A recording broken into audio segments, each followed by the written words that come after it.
Hello and welcome to the fourth of 5 sessions. I got to tell you, I'm so glad we got 5 sessions for this thing because I'm very happy we've got a little bit of space to breathe for this. Today we are coming into the aftermath of the age turning. A number of crises were solved or transformed at the end of the last age. So with Legacy, this PBTA game, we're going to move forward on that. I'm going to talk about that, and the other thing that the mechanical thing that I want to mention to the group in a second. But if you're watching this, this is part of the Gauntlet Hangouts.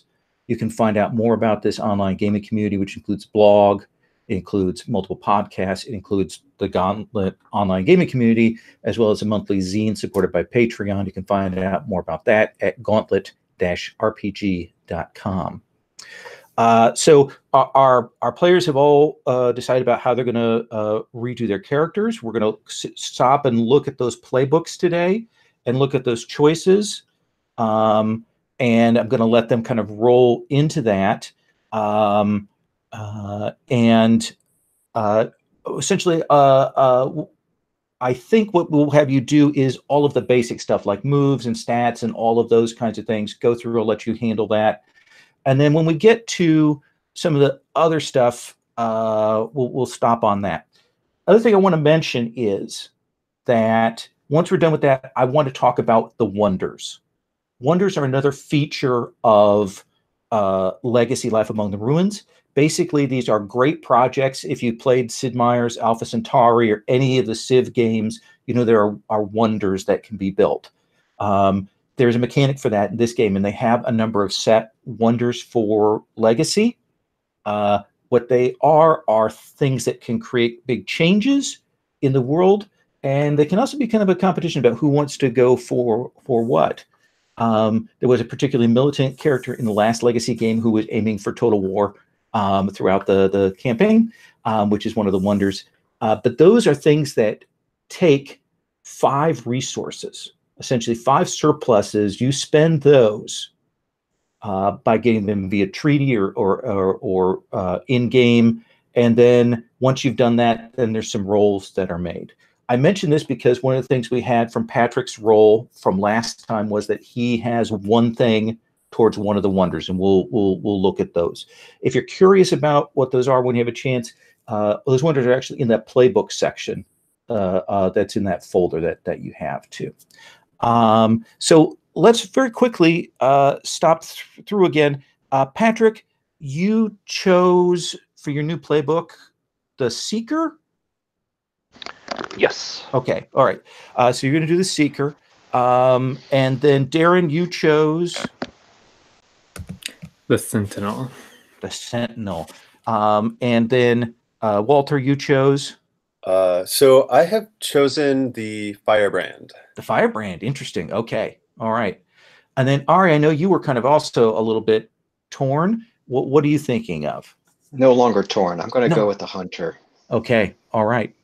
Well, then I'm going to let all of you go through and do your character stuff. And if you have any questions about those moves or anything, just give me a heads up. Should we just write over our previous character? Yes. Okay. I thought about like archiving them, but I want a sense of permanency to this. I'm going to screenshot mine in case. Okay. While we're starting, I want to throw something out to Sure. the group as a whole, and also specifically to Darren. So, as a Firebrand, my character basically foments revolution in other groups, and kind of one of the main targets that I have in mind is like the Corbel, the new group we put on the map, but there could be others. But I just want to throw out that something that would be consistent with the established fiction is my Firebrand could go and try and foment revolution in Darren's group's flying mounts. But and there does seem to be player versus player kind of like rules built in, but I don't want to like do anything like that unless it's fun for everybody. So I just want to throw that out. If it seems like there could be a fun way to do that for Darren and everybody else, then that's might be something my character could engage in at some point. Maybe not this session, maybe in the last session. Anyway, but I totally don't need to go there. What do you I just think? wanted What do you to throw think, it out Darren? I think that I'd be okay with that. I think that follows. I was considering it when we turned the age of if that's something that was changing because of like how our family's relationship went. But I didn't see anything too strong to get rid of it. So I think that would be a really good reason to, or a really good goal to pursue. I like that in fiction. So, yes. And let's say yes, and then if you're like, if we get along and you're like, oh, this is a little bit too far, again, you can X card that and we can roll back as needed there. I think it's worth exploring those segments of the rules. Okay, cool.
I have a question for Lowell. Yes. So something we haven't really, to my knowledge, engaged with yet is the role moves, where like we can start with leader, agent, rebel, outsider, and then my understanding is we can at some points during play choose like sort of fictionally say that we fulfilled a new role move and take an advance and then roll in the consequences. So this is how that works is at the start with our new characters, everybody's going to pick one of those role moves and we'll trigger it and we'll talk about the narrative fiction of that for that character, what that means to what role they are. And then in play, usually you shift role moves when something happens in the fiction that determines it, or it is one of the options when you zoom out. If you weren't one of the people who was zoomed in on, then at the zoom out, that's one of the choices you get to make. And Okay. that's how you advance. And I remember that because last time when we zoomed out, nobody chose that. But it is one of the options that's there.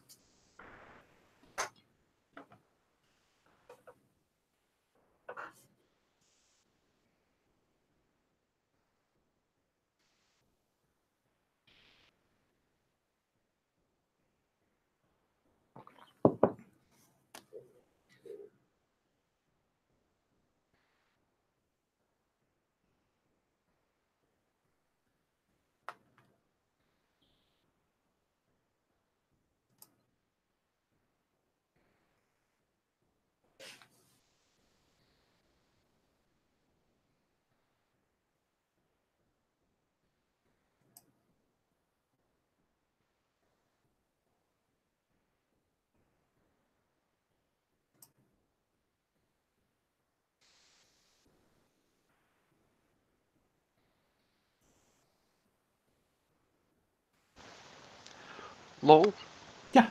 Can you remind me what the cultivar are like physically? What do they look like? What are they? Are they nano something? They are crystalline.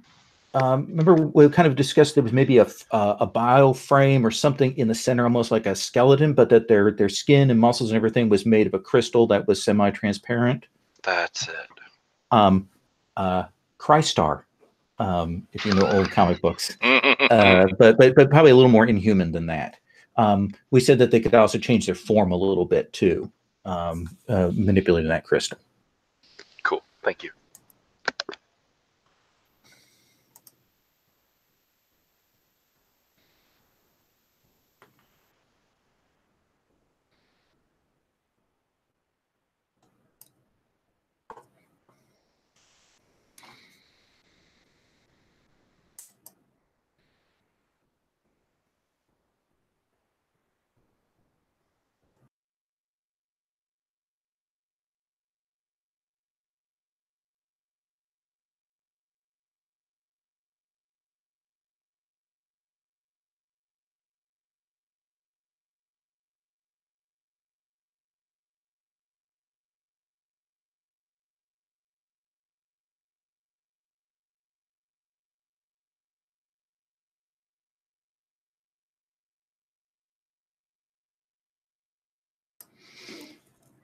I'm unduly pleased with myself that I went back and looked at color coded the labels at the top of each of the roll things. I don't know why that pleases me so much.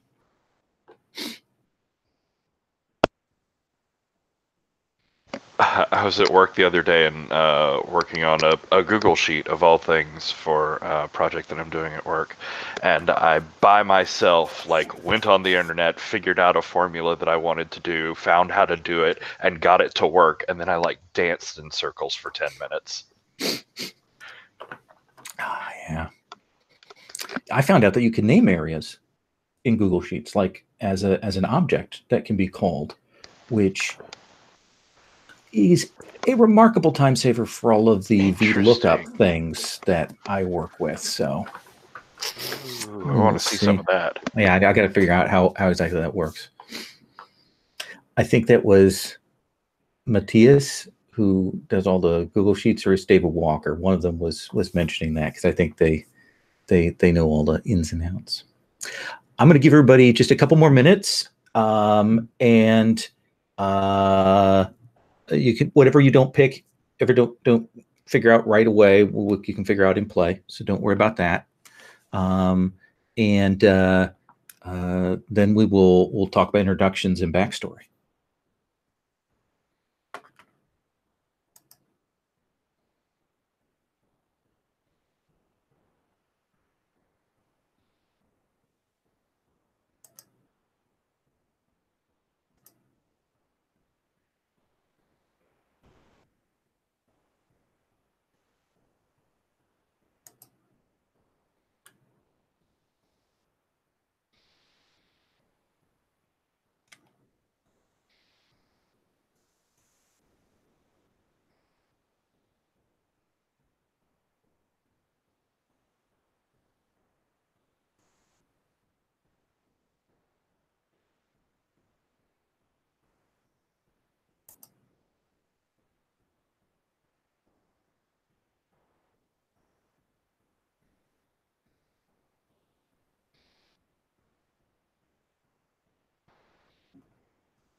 Just going through my notes and seeing the Chad play kills me every time. I was very proud of that. Another unduly proud moment. Not earned. All right. So what I want to do is go through and we'll do our introductions, and then we're going to look at those backstory questions, since those establish just fictional positioning and don't affect treaty or anything like that, but they will give us a sense of this. Now, let me ask you, how far down the line do we think we are? Are we 20, 30 years? Are we 40 years? Are we 100 years? How far do you imagine, given what we talked about, what happened last time, has it been a couple of generations, or is this the succeeding generation? Patrick, what was your feeling about that? I won't go for a specific, but I'm good with like a healthy future jump, a full generation, a couple generations, a century. Those would all be fine with me. Okay, Walter, any thoughts? Yeah, I thought it would be neat to make it a substantial jump in time. Okay.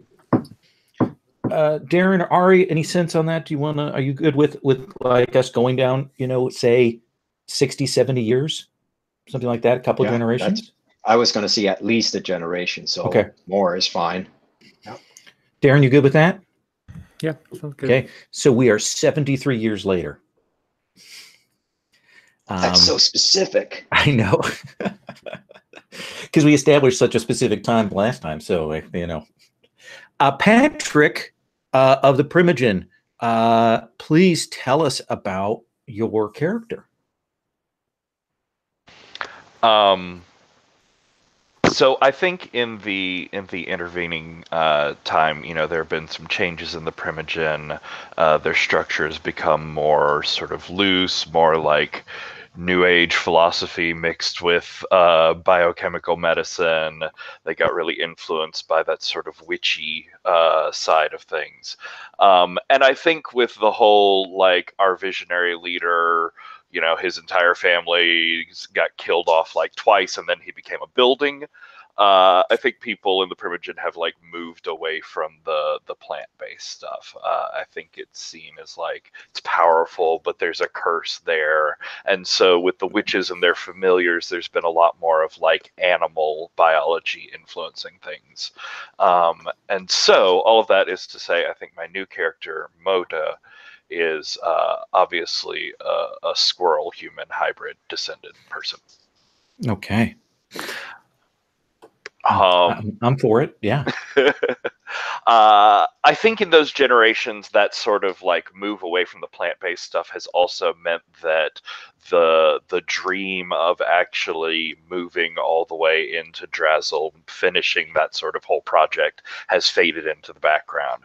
There's this weird lilac chapel where people can go and sort of talk and commune with the tree, but it's still a very alien mindset, and I think it's seen more as like a meditative or transcendental experience more than it is a practical diplomacy. And so I'm going with the outsider role for the Seeker, which is my playbook, in the sense that he's still like, Moda is following that dream, is trying to do that great project with Drazzle. But the rest of the society at this point has sort of moved away from that. And I see that you're protecting the domesticated cultivar? Yeah.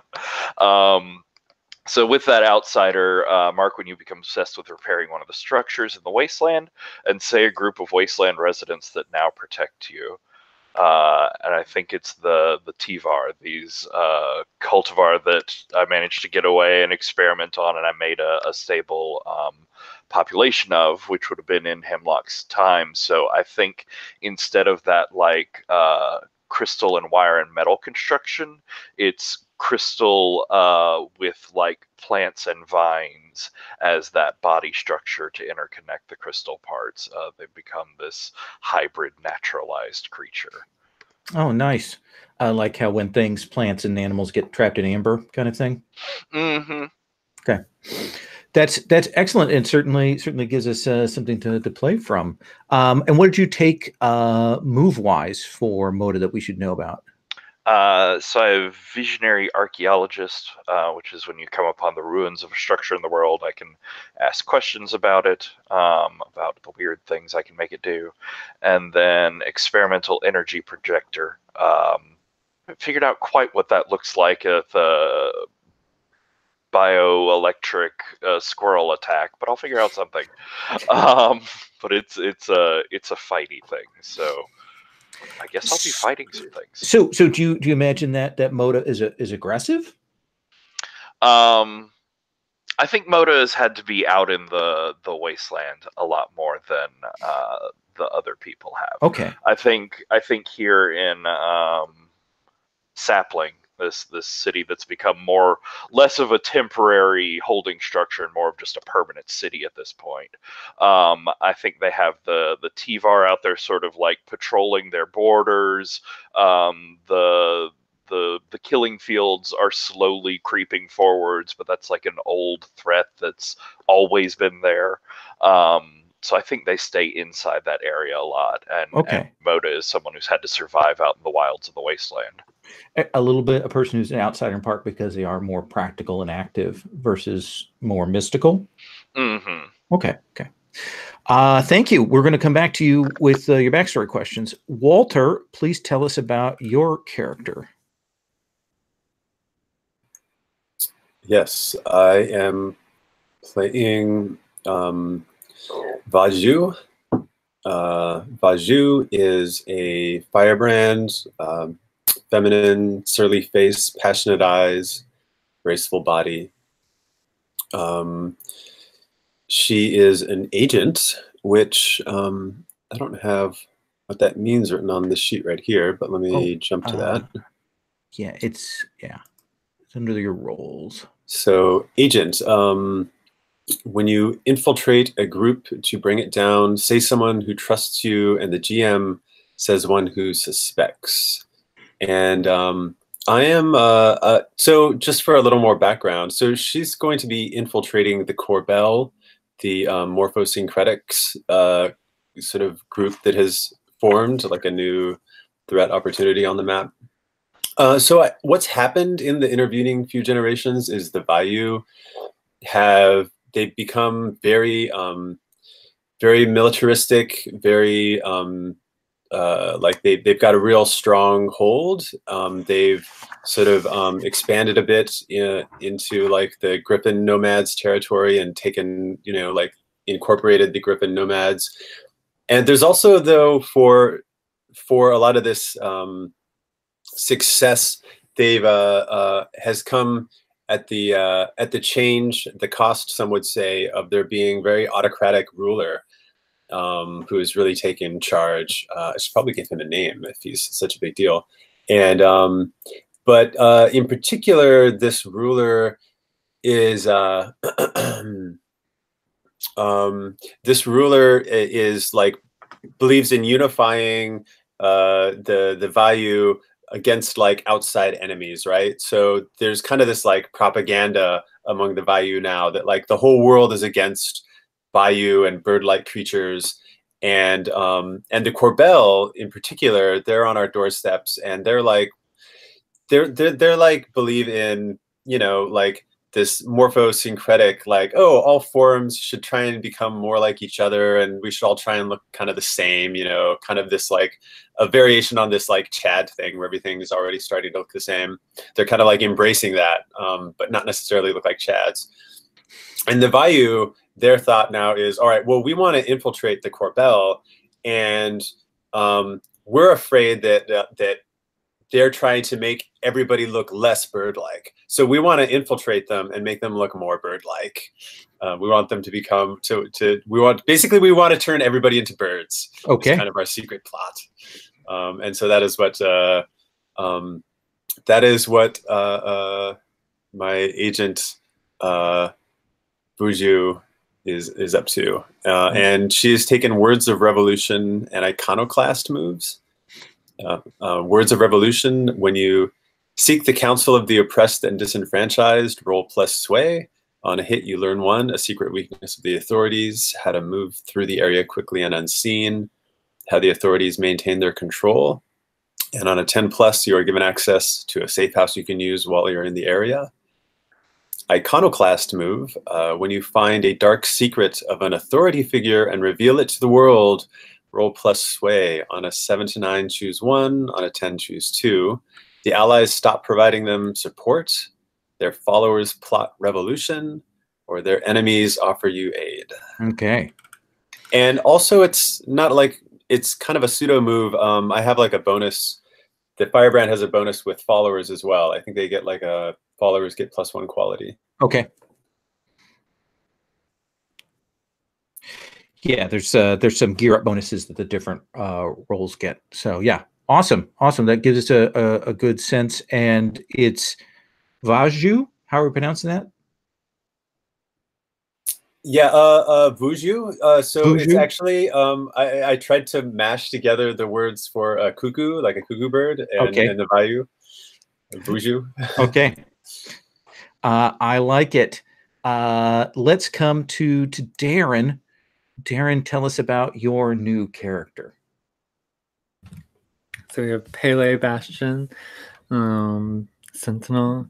They are in the role of a leader, which I think for the Sentinel is just about like finding safety. Which I like. Yeah, when I seek a sanctuary for your family. That triggers. Let's see. With this generational shift, which I think the Bastion had been in conflict for like a while, for jumping ahead a lot, and they've recently settled down. They've become more like zealous. Yeah, let me just use that word because Populous is a tribe of unhinged zealots. So they've become more zealous in like their role, seeing it as more maybe of like some sort of like duty. And I think Pele like very much is an exemplar of this new mode of thought in the Bastion. Pele is like very serious and is focused on like I don't know, committing to the hunt, as it were, and like striking out these behemoths. And part of the unrest before was probably like there have been no behemoth attacks. What are the Bastion doing? What's the purpose if there's no one to kill?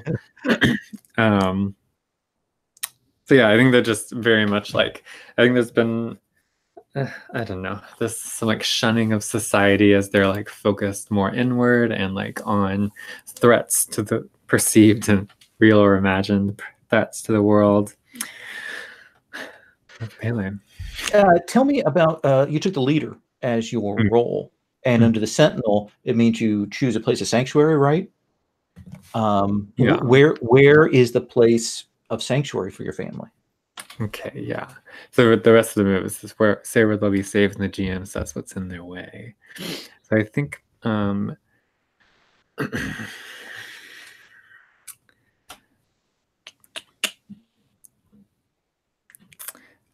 want to bring in the Sorrow Dome. It's not too far away. I said we kind of established in Nitheim, but I'm still interested in the Sorrow Dome. I think that's where Pele has got his eyes set. So I think what is in the way is certainly the Vaju control over the Griffin nomads that have settled into that space between, and that is an obstacle to getting to the sanctuary that you seek. Does that seem fair? Yeah, that seems right. Right and proper. All right. How old is Pele? Who knows? Part of what the like flowing robes of adaptive camouflage and for the Bastion has adapted into like full, essentially like burqas. So like you basically only ever see Pele's eyes. Maybe, and I think that's part of the mystery. Like Pele is this leader, and he's timeless. Things like that. All right. Is Pele a person or a role? We don't know. All right. Ari, tell me about your new character. Yeah, so Nuri is a hunter, and there are all these sort of kaiju-like creatures running about. So I think a hunter would be pretty good. Now, I had this idea. This is going to take a little bit of a buy-in, but last we left off with the Stark family, they had gained some measure of control over the what are they called? The cultivar. The cultivar. Thank you. And so what I was thinking is, since we had control of them and a lot of time has passed, we sort of merged the two technologies in our species. And we're nomadic people, so I'm imagining our ships have kind of congregated over the cultivar, and we've got these sort of We've tethered ourselves somehow, maybe with like space elevator type connections. And we are taking the technology and sort of like using that. And since we have the hive mind control, our implants are now sort of cultivar engineered. But there are these carcaraptors are the first that appeared. I'm thinking maybe more of these creatures are coming, and they've been posing a greater and greater threat. So a character like mine, who's a hunter, would be very useful in these situations because of the ability to take these threats down. But overall, I'm thinking our family has become more belligerent. Maybe we exercise extortion against the other families because we have this hive mind. We also had the cure for that disease, which maybe we're kind of keeping that as a sort of ace up our sleeve. So yeah, sort of an agglomeration of our species, and also a bit more belligerent. And we've got these agents out there keeping these kaiju creatures in check.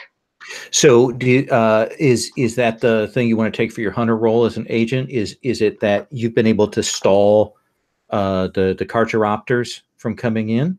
Yeah. And then I choose something for that. The damage it'll unleash.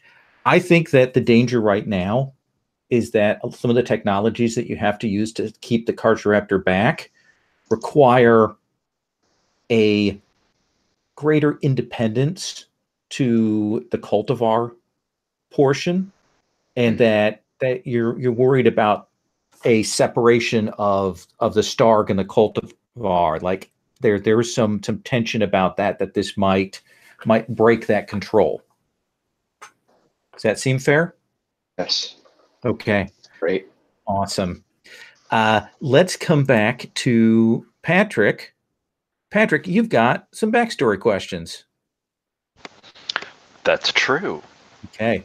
And we're going to walk through these. We're going to get these just because it's always good to have relationships on the table. You've heard this, and you don't have to do all of these. You can do 1, 2, or 3, and you can choose which ones you think are most interesting.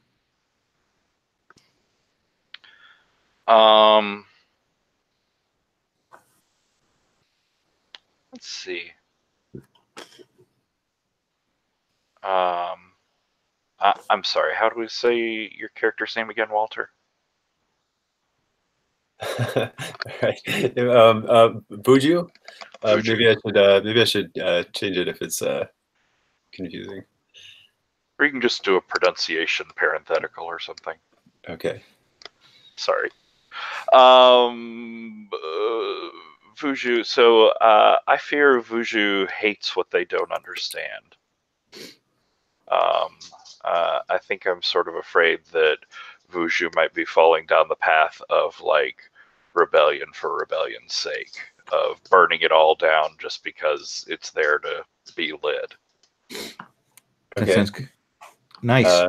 Yeah. Awesome. Any of the others you want to do?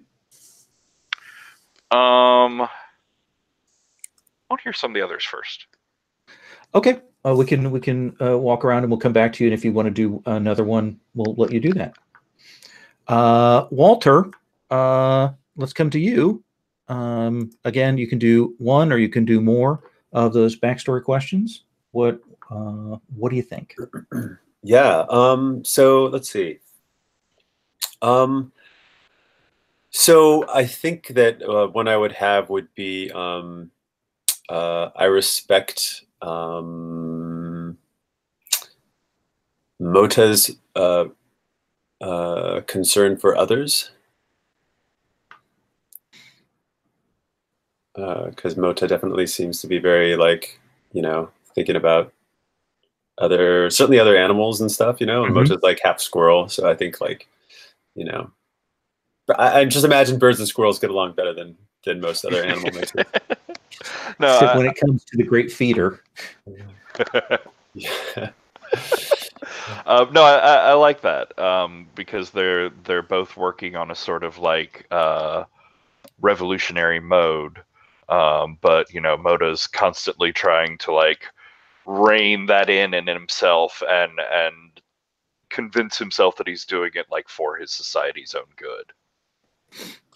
I think also that Fuju likes that Mota is interested in the Drazel tree, because the value of always, being big fans of Drazel and like to see Drazel being, sort of respected and honored the way it should be. Oh, neat. I like that. I like the idea of potentially finding more allies for that plan outside of my people than in. Yeah. Something else I think would be fun to explore is having more than one of the player characters, not just quick characters, on like little missions. So maybe Mota and Fuju could do a mission together or something. Cool. Any other of those backstories that you want to do? All right. Again, I kind of like, I want to check in with Darren on this, but I have one that could be fun, which is X has grown fat on the backs of others' labor. What do you think, Darren? I don't know if it makes sense. We're in a pretty bad spot this age. You say you've grown fat? Okay, yeah, that's fair. Yeah, I think we're pretty like slim, honestly. Like we got to do some diplomacy and claiming by force. All right, I won't go there then. That would be an interesting perspective, though, of us. Okay, I do have another one, which I'm just curious if either Ari or Darren thinks this would be good. Can teach me to understand this new world. I think Ari and the Nuri certainly seems like a potential for that. I could see that if you're willing to see it through the prism of the cultivar a bit, because that's the culture / species, and that's something that we definitely don't have. That's something that the birds are definitely missing. But before I agree to that, I do want to throw that out to Darren. I just feel like it would be fun to have like some kind of connection between our groups a little bit. Do you think there's something that maybe you could teach me to understand about the new world? What do you think your Sentinel could do?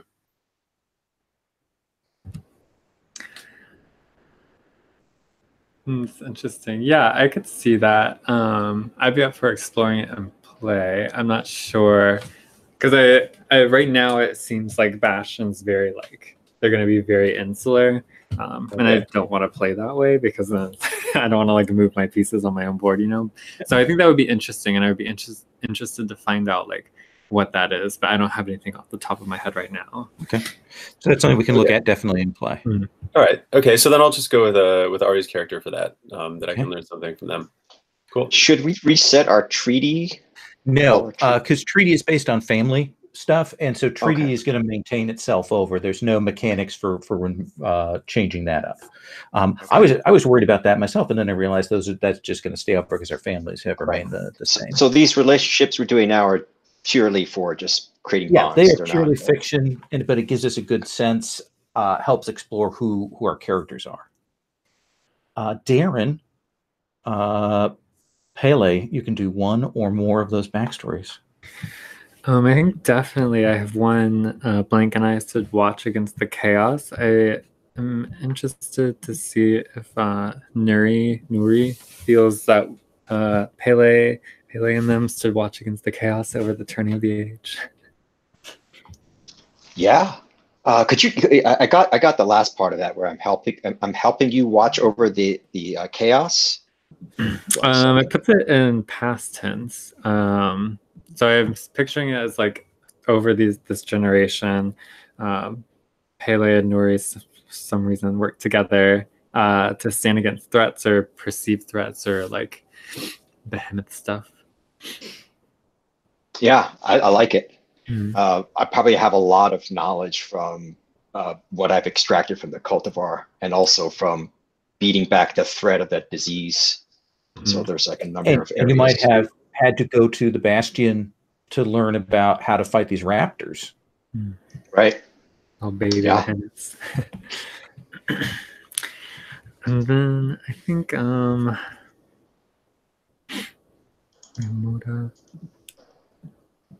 I want to spend all of my prompts. That's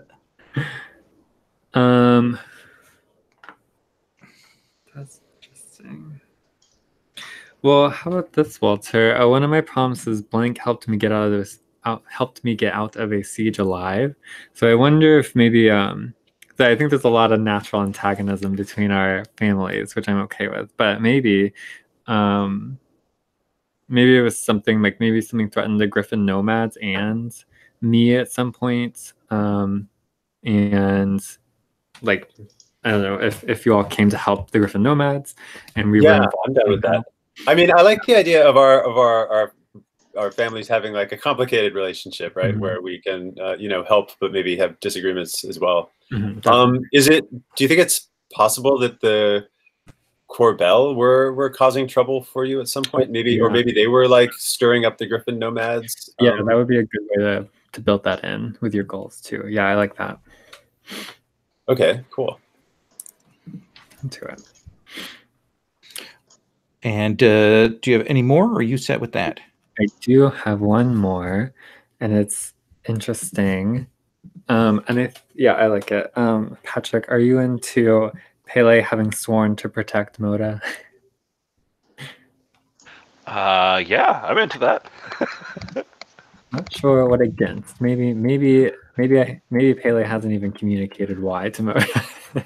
Well, that was your last one, right? Yeah. I have one going back that may help with that. So I think Pele can guide me to the truth.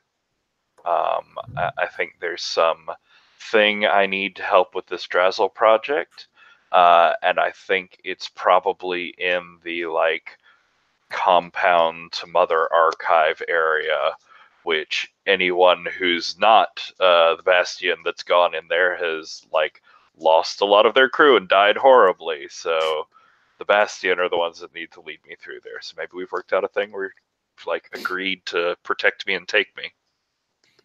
Yeah, that's super cool. It's no killing fields, but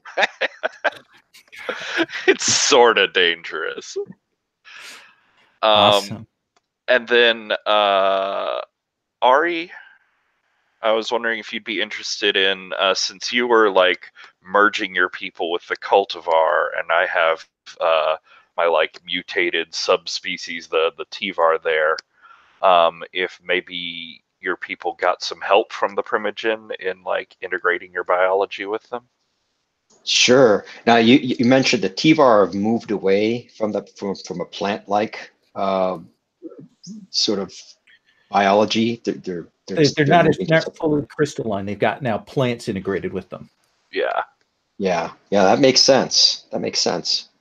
So yeah, I have oh no, names. Nuri. Nuri would be lost without my technologies.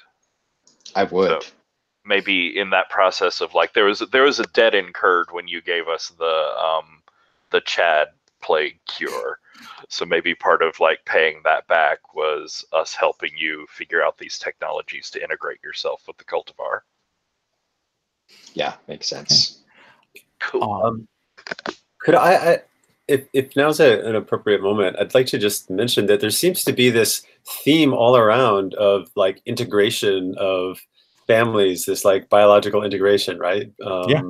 And then the Corbell, this kind of like morphosyncretic like philosophy around integration.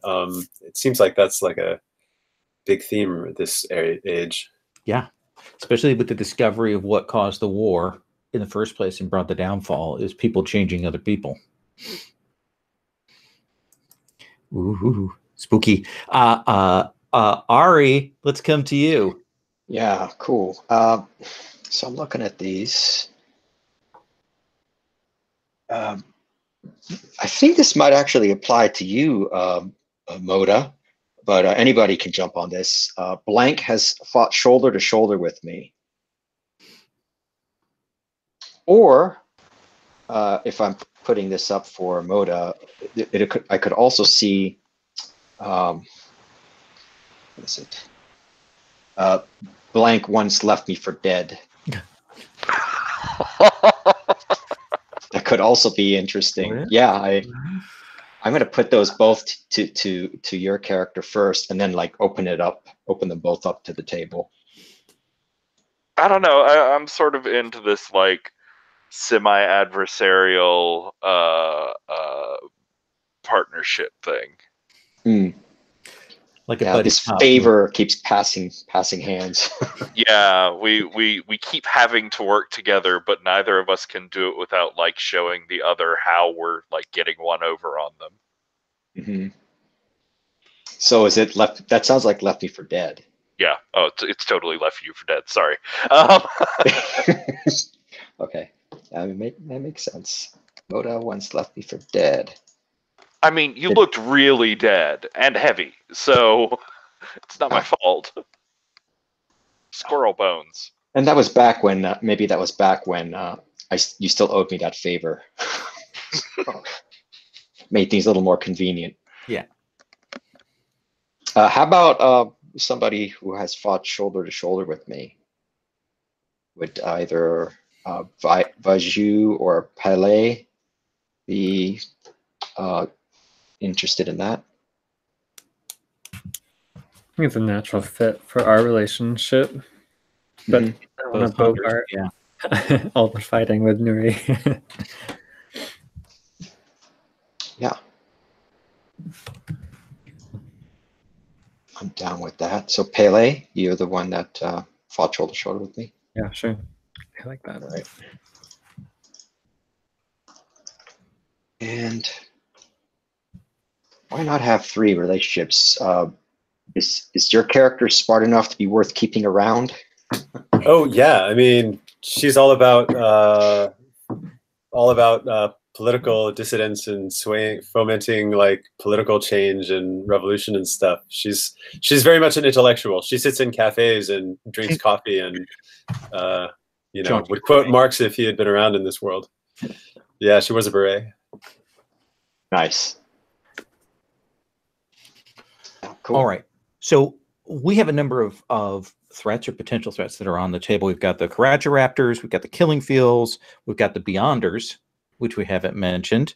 We've got this underworld that opened up, which is a questionable place. And of course, we've still got the kaiju that are out there. I want to talk a little bit about Wonders really quick. And then I want to talk about how we're going to proceed. And then we're going to take a little break here. So Wonders are about spending surpluses to get things. And there are very particular surpluses that they have on there. The book has 6 example ones. And these are all about kind of building up a structure for the game. One of the interesting things is each of them gives unique trials and fortunes. Gives a benefit certainly to that faction that founds it, but also lets other factions that have treaty with them gain stuff. So the ones that we have are the capital, which is basically the first really big city after the since the fall. The Great Network, which is a communication network between people. Revolution, which is essentially a deep change in the existing social order. Total War, which is exactly as written. The Age of Discovery, a new scientific age, and then Energy Revolution, essentially discovery of a major new source of power. And those are written in the book. In those the player handouts that are in the thing, and essentially each wonder has 5 requirements.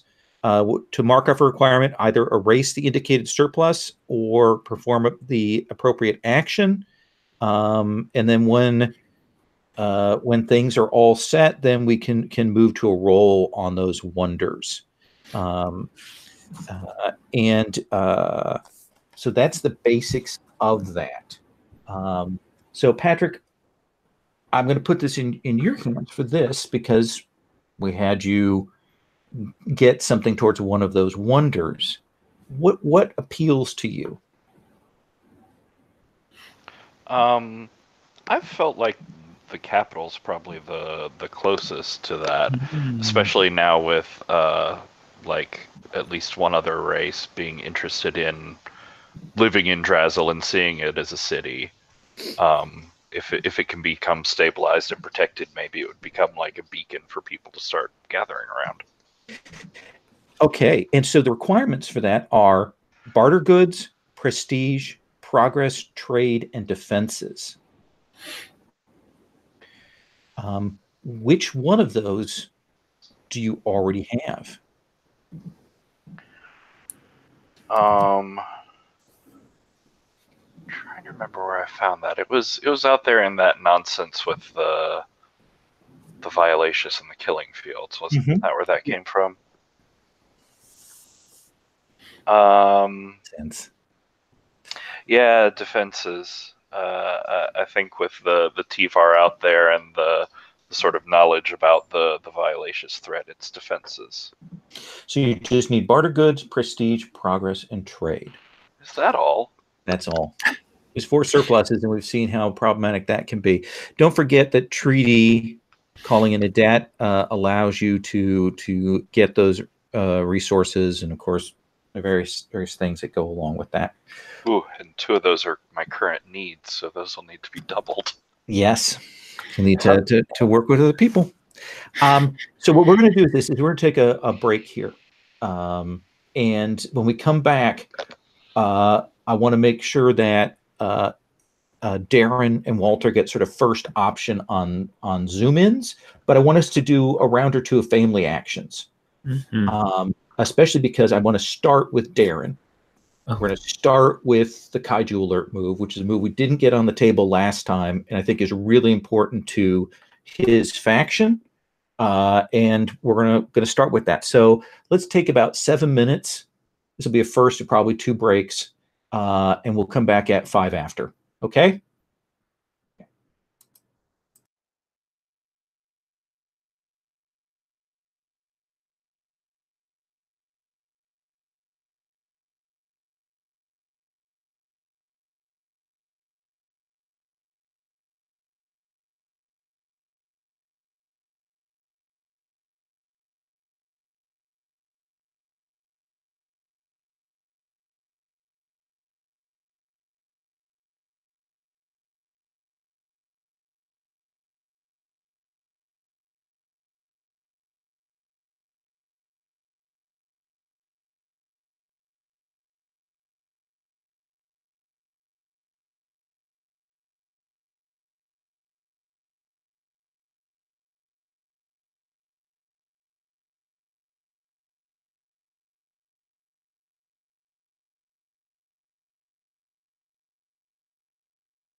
Hey, Darren. Hello. So, yeah, if like, just let me. We can talk more. Like, I was thinking maybe like next week, if it comes up at all, I would like maybe do something against the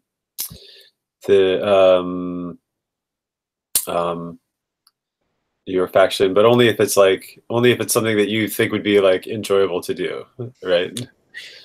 Yeah, no, Like, I'm into it. I think that'd be interesting to see.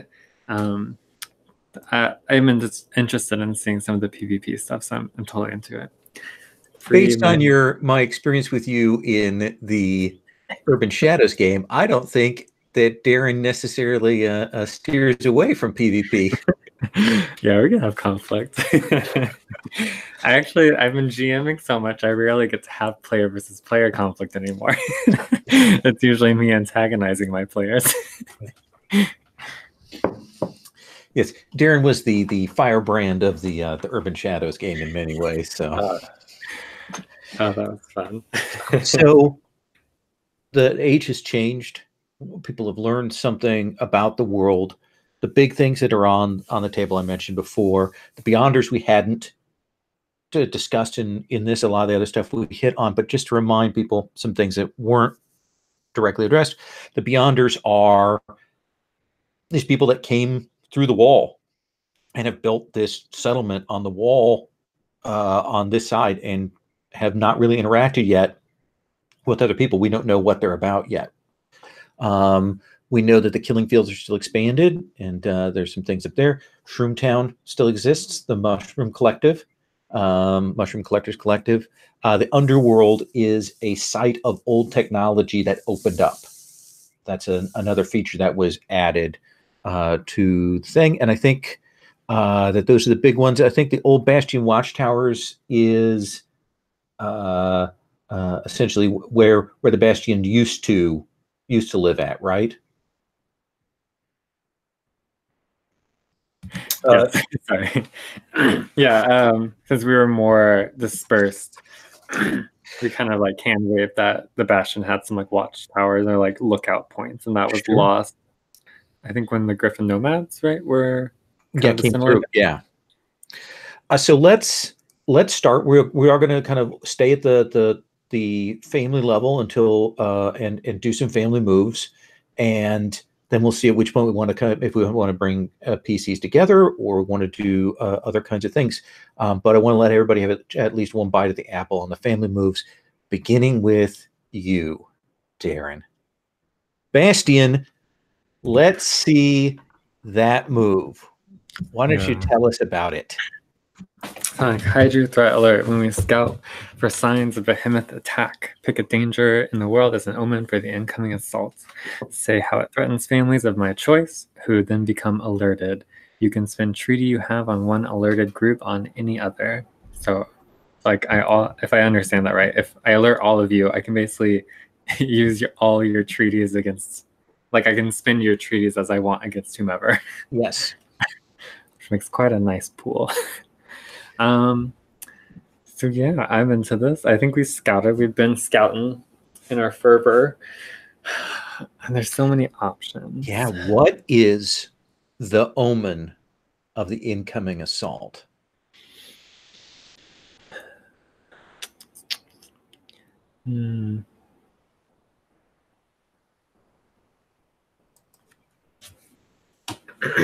I think we expected it to come from the underworld, because that was like a new sinkhole that opened up and revealed this compound underground. But I think while we were on the border of this compound Monsanto Mother Archive area,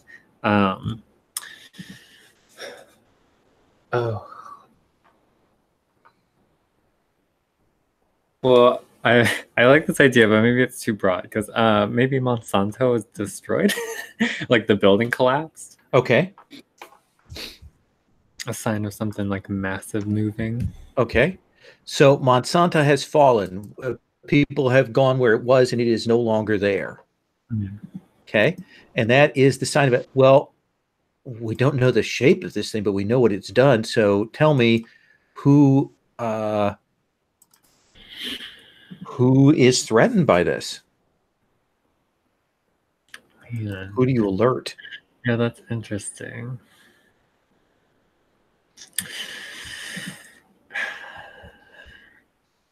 Okay, let me be political here. Um,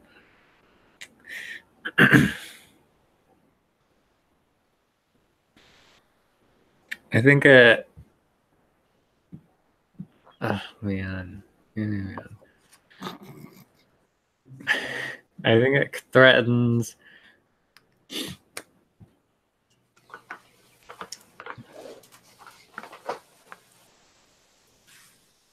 Yes. Sorry, I think it threatens. Okay, I'm just gonna go with. I think it threatens the Primogen and the Vayu. Okay. The Starg are far enough to the south that it isn't a threat. Yeah, that's why. Makes sense. It's geographical. I'm into it. Do you want to tell me something about this behemoth that has been spotted? What the signs are of it? Yeah. Man, so many options making a giant monster. Let's see, we said it's like nanomachines that incorporate organic material and kind of like replicate it and enhance on that. That's not terrifying enough. I know, right? Oh, I liked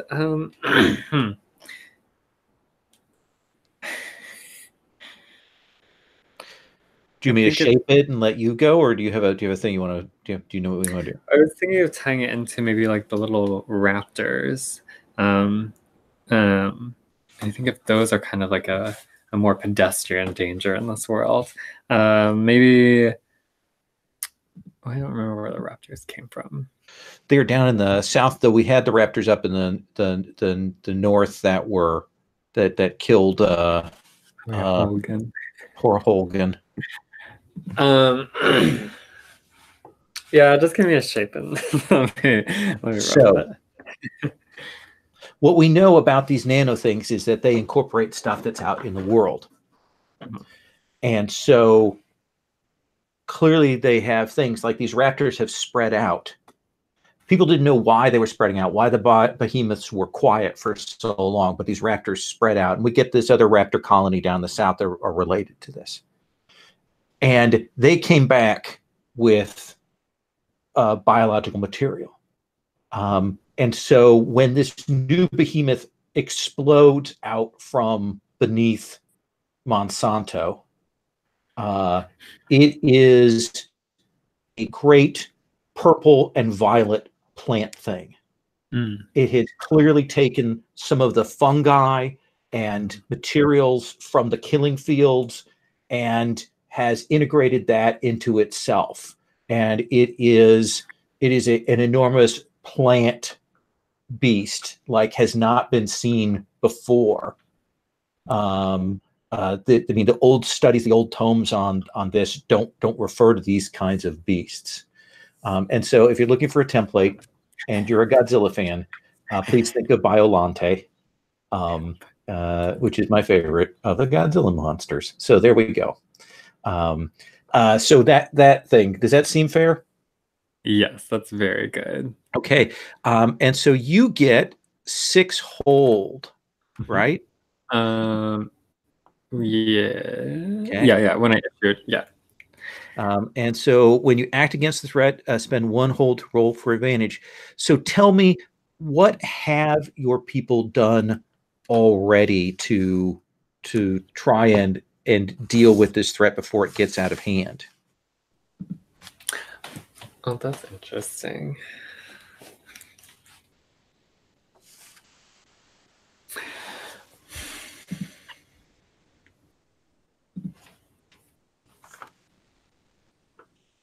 We're saying this was a clear threat already, right?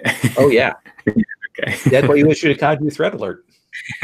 Well, I don't know, the move gestures that, like, I don't know, you could see it before it becomes a threat, but so No, that I'm cool with that. Let us say that that is on the horizon. okay. Literally and figuratively, that beast is on the horizon. Yeah. Let me have you chew on that, and I will come back around to you and see how you're dealing with that. Ari, let's come to you next, following the order that I set up earlier. Tell me, what are the Starg up to? What do the Starg need? What are they threatened by? What are they looking for? Well, clearly this new threat is something for them to be concerned about. But they're curious about this Shroom Town. It's pretty close. But I think the most pressing of all for them is right on the border. These, call them the Beyonders, are deeply disconcerted by that, because it's so close to where most of our people have taken up at above Cultivar, and these floating platforms, these ships. So this is right on their doorstep, and we've got the Raptors, lurking around here as well. So yeah. What would you do? Or would you go and attack? Would you try to conduct subterfuge? Would you try to uncover secrets? I think we're looking at family moves now? Yeah. I've got that move. I'm sorry, I have to shift around so many screens. We got so many tabs. Yeah. Yeah, and I'm on this tiny tab-rich environment. Tiny laptop, so I've got to be judicious about this. I've got that deep knowledge family move. Okay. I'm curious if that is a practical move for this. If it isn't, I just want to do some basic. I think that is absolutely fair. So when your character encounters a creature, item, or situation covered by this field, tell everyone a fact about it and gain fleeting advantage for acting on that information. So tell me something about the Beyonders. I think the Beyonders are. What have we established about them so far? I want to make sure I don't subvert what we've got. This is Patrick came up with them. So, Patrick? Not very much. The big impressive thing about them is not just that they broke through the wall, but like overnight there was an earthquake, and as soon as people could get to the area, like there were already these giant 100-foot tall gates built into the wall, and this like walled off city built up out of nothing there. Past that, don't know anything about them. They can build real fast. Yeah. I'm wondering if they're made of earth and stone themselves, like biologically, that they're some sort of they've been able to take biological, technology and incorporate it into stone somehow and sort of transcend matter in some way. I'm going to lift a bit from Greenlaw of Varkith for a second. Because I think what in fact they are stone and earth and so on. But in fact, those are forms because they're actually an insect colony that is living in there, and they're using these forms that they've created to manipulate those stone and earth forms. Does that seem cool? Yeah, that's pretty cool. So there's insect underneath this sort of picture that when you actually see them up close, it looks like a sort of humanoid stone or earth thing, but then you can see the insects moving around on it and inside it. Ah, interesting. So it's like a colony within each of these. Yeah, they're not a hive mind as a whole, but each one of them is made up of a kind of hive mind of a particular set of insects. That's pretty cool. It is one of my favorite things from Varkith. So you get fleeting advantage to acting on that. The GM will also tell you something you can do to gain 1 tech from the subject. I think that you need to send essentially do a subterfuge thing to go in and try to get some Samples or material, something. some samples. Does that seem fair? Yeah. Now, do I get that tech right away, or I get the tech if I do that? You get the tech if you do that. I knew you were going to say that. Okay. That's What, cool. what is your sleight? Oh, it's a Slight. 1. Yeah. Yeah. Not too So shabby. tell me what that looks like when the Enclave sends in infiltrators to go in and seize this stuff. I think we send one of our stealth ships out, and it lands not too far away from where they made their last construction site. I guess it's near the wall, or it's adjacent to the wall, or at the wall, something like that. Yeah, right on the wall. Yeah. Yeah, and then we've got shoots or whatever. We send people down, and there's a team, and they go out, and they're laser focused on getting a sample of one of these creatures. Excellent. Then let's have you roll with sleight. Okay. And I will drop the thing in the chat. Yeah, let me get to. There's the roller. Okay. You have fleeting advantage on this, so you get to roll 3d6 and take the best. And you know that never goes terribly wrong. No, of course not. 2, 2, 1. 3d6, and then it's +1, and take the best 2. Yep. Okay. So the first thing I'm going to do is just add a die. Let me do that. Okay. Red. Get one more die on the board there. Where'd it go? There you are. Okay. Now I'm going to roll these 3 dice. And the red dice. All right. Let's see it. That's pretty good. Yeah, it's an 11. That's an 11.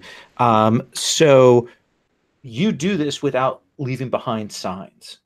You get in there, you get some pieces. They have some microtech that is unlike anything you've ever seen. Like small scale, it's not quite nanite, but it is a different kind of building tech that allows them to disrupt and reconstruct matter in a very unusual way. And so you're going to get 1 tech for your family. Sweet. Thanks. And tech, of course, can be spent to give a roll advantage at any time.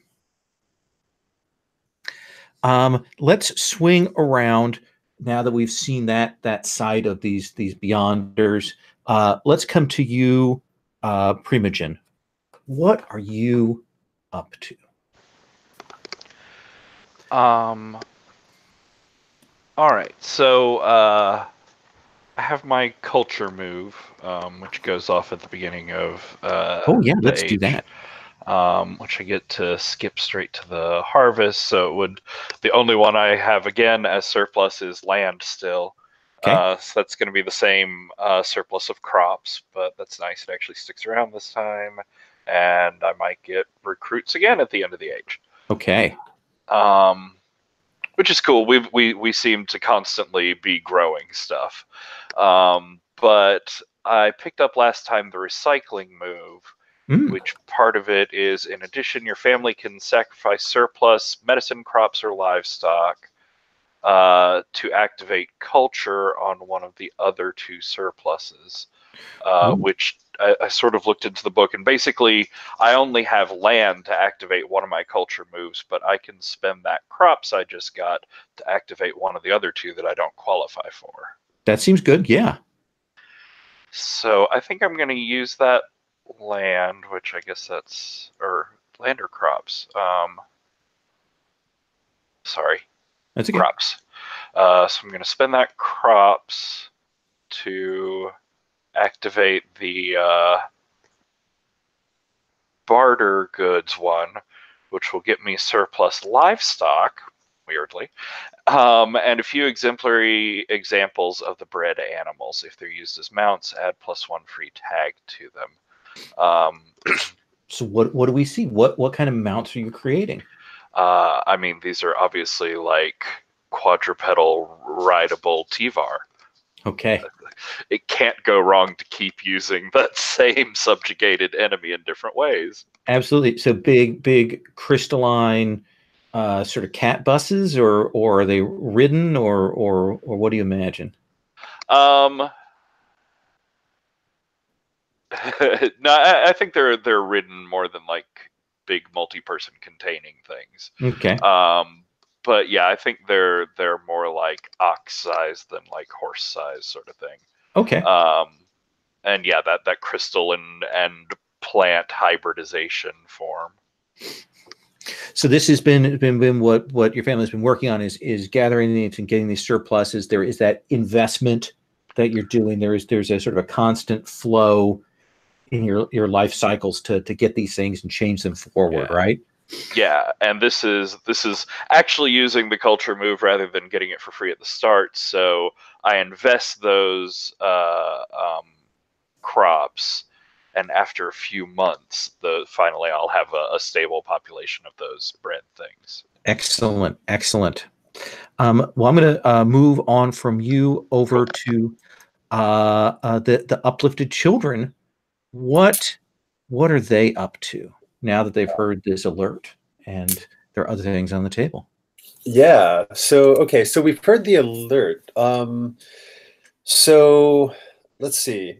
So and the alert is just that these kaiju are there coming. is a enormous kaiju. Yeah. All right. So yeah, I think we're really concerned about that, and in particular, it's got this like plant-like and violet material, which is like reminiscent. This is like looks similar to what's going on in the killing fields, right? Yes. So it's like it's taken some of that. So maybe, I mean, the one thing that the Vayu are really good at is like taking things by force, taking over other settlements. So I'm certainly looking at that move. And I'm wondering if there's a clear target in the killing fields. We established that there was like Chadville. I'm wondering if it's possible to like try and claim a resource from Chadville. Maybe they've got like, I don't know what it would be, but maybe there's like a special like Chadville weapons depot or something that we could try and just like seize by force and take some tech related to like to this. Yeah, weaponry is certainly a possible surplus. Yeah. Okay. And I already have weaponry as a surplus, but I could probably like just call it something else that was fictionally appropriate. Yeah, they have. They mentioned defenses is another one. That could be what that has. Okay, I already have that too. I'm already big on these things. But maybe, I mean, I'm thinking something in particular that might be useful against these kaiju. Let's see. Maybe, let's see, example surpluses. Rare materials, like engineering. Those are both possible. Energy is another one. Yeah, I like the idea of maybe, or yeah, maybe either like energy or engineering, like something that we can use to like power our weapons against these kaiju. So that definitely sounds like energy. You're going in there to find an energy source. Your maybe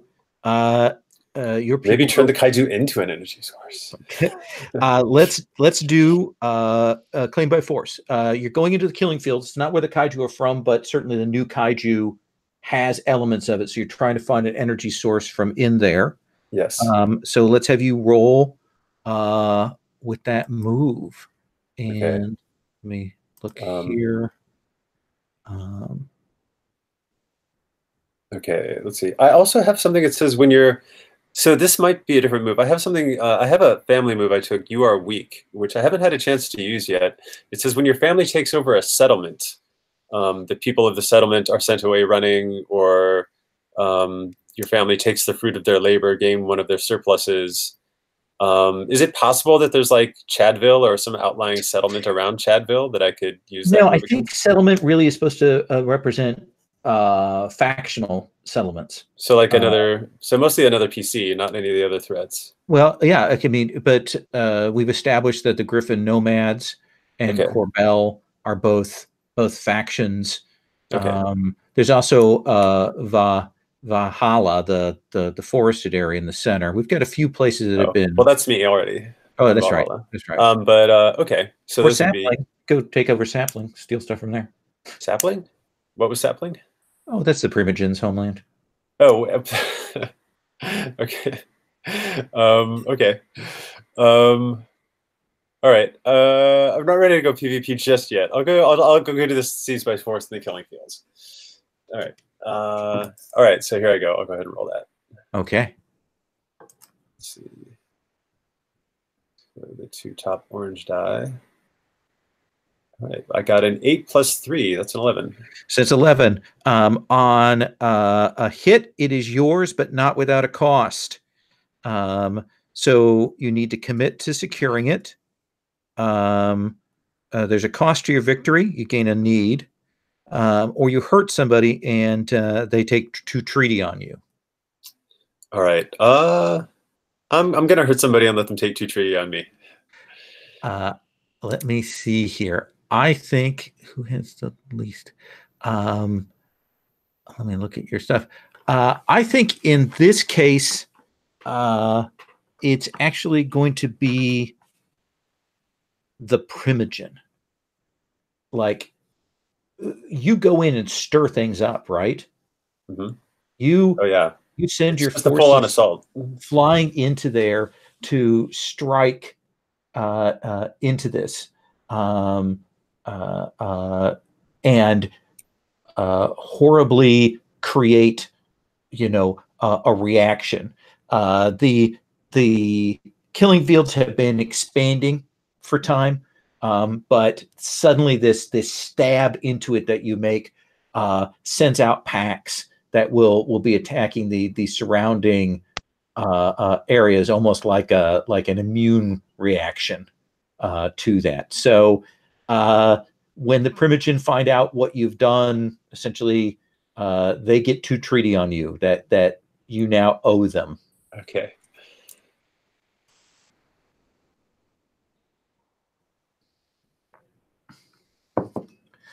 All right. So let me come back around to Darren. Darren, what's the name of this kaiju?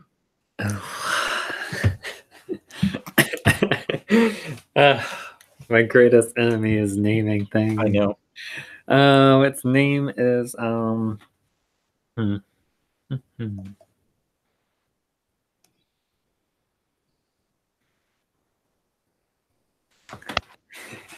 It's also has to be over the top because it's a kaiju. We already have Now we need an online kaiju name generator. I know, mostly. But there is one.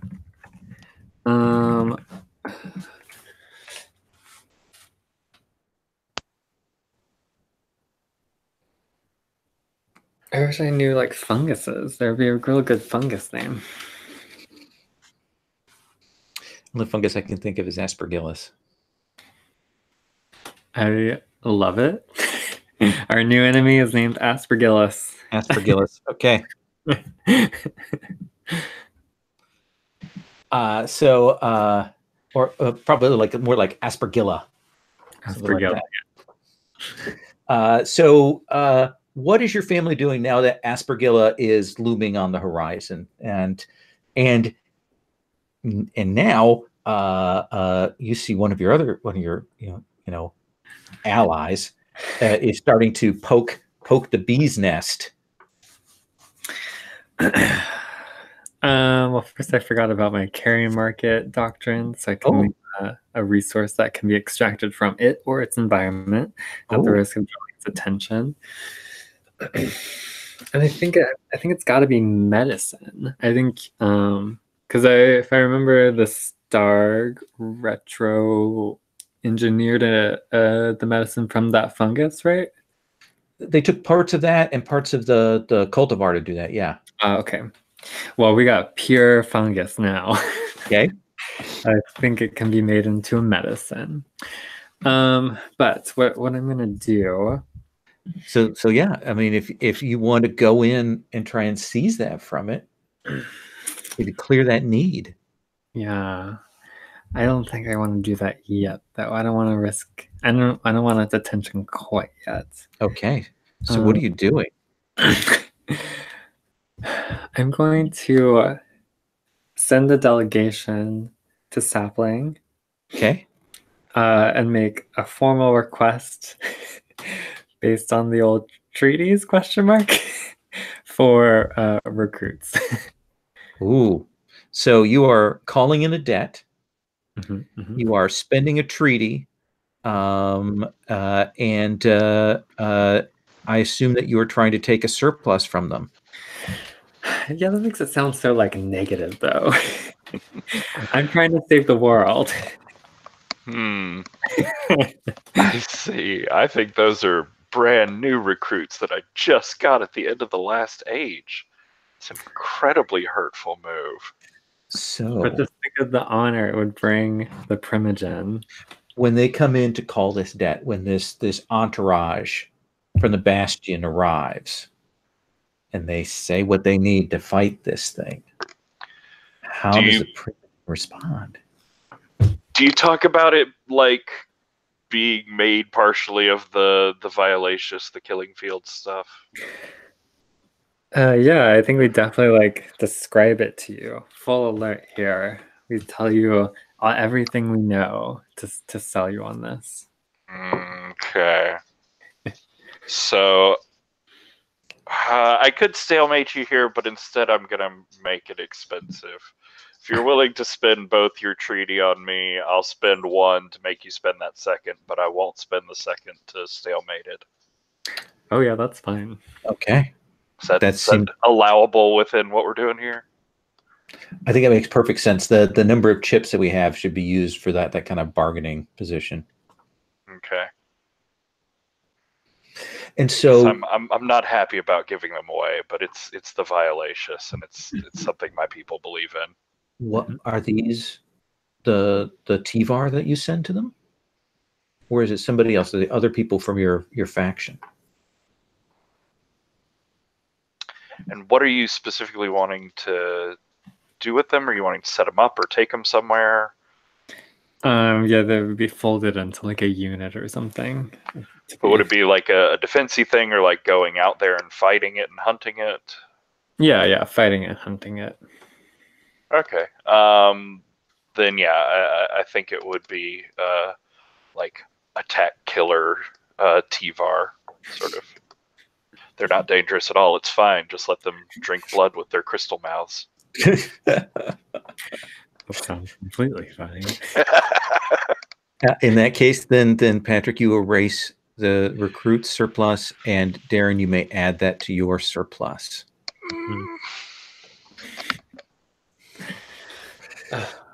Good use of the call in a debt. Let's come back to the Starg. What is Starg now that you have this interesting technology and so on? What is it that the Starg will do now? Things are changing, things are moving. Though the Beyonders they didn't spot your attack. They don't know anything about that, but you've got this tech.